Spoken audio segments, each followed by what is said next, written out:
Tabhodouka manje takuona kuti Zanu PF yoresponda kuna mashoko abhumusho Geza anezuro ekuti aiwa isusu we are not tired, we are going to shut down it again, the country is going to shut down. Tona Zanu PF yoya ichikomenda pamusoro mashoko abhumusho Geza ekuti aiwa mutungamiri wenyika haasina capacity yekutungamirira nyika, you must be given nguva aiwa yekuti achienda zvake kuzororo. Sanda pina mashoko ari kuda panapa achikomendewa pane mashoko aGeza last night. Subscribe or like on the bell kuti mura paendo yavarakashi for ED March West one panapa achiposta bhumusho Geza obudanyira chiti it looks like when Lucifer rebelled against God, he came to earth and he became Geza. His unjust hatred for President ED Mnangagwa, who liberated us from the depths of poverty, is now a cause of concern. Just as Jesus faced needless opposition, Geza seems to be following a similar path. Ndo mashwaro yatagwa panapa nevarakashi vachiti aiwa Geza anoratidza kuti aiwa anenge agenda yaSatan anouya panapa achida nguva edetrimend kune success the Zimbabwean leader. Mashoko atiri kuona kuti in its full capacity Zanu PF iri kuzama kuvanda nekutiza aiwa iwo incompetent hwavo. Last weekend it has been seen zvakabuda pachena kuti aiwa panapa the regime yafailure.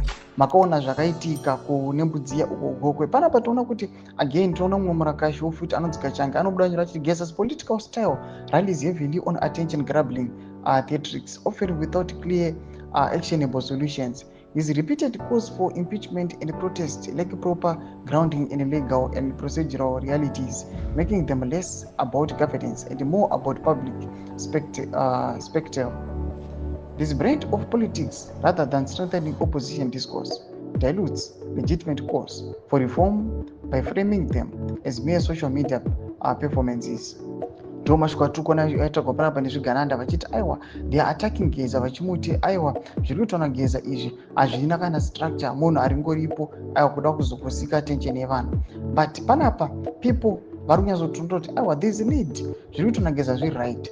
They are misunderstanding Geza just because Geza right now is calling kuti aiwa vakomana ngatiitei shut down, noti zviri kutogwa nevanhu vachiti his protest they cannot materialize. Panapa Geza ari kuda ngoti vanhu vese vari kungobhilivha kuti ED has failed, musaenda kumabasa, garai muri kumumba. And people are seeing it kuti even musi wa31 March vanhu they responded vakabvuma kuti aiwa Mnangagwa is failed just because everyone stayed in their homes. Tudze mafunguro enyu muri kudii pamusoro pechitiko ichi? Pinda comment section medu, musana subscribe or like, sinotomba bell icon.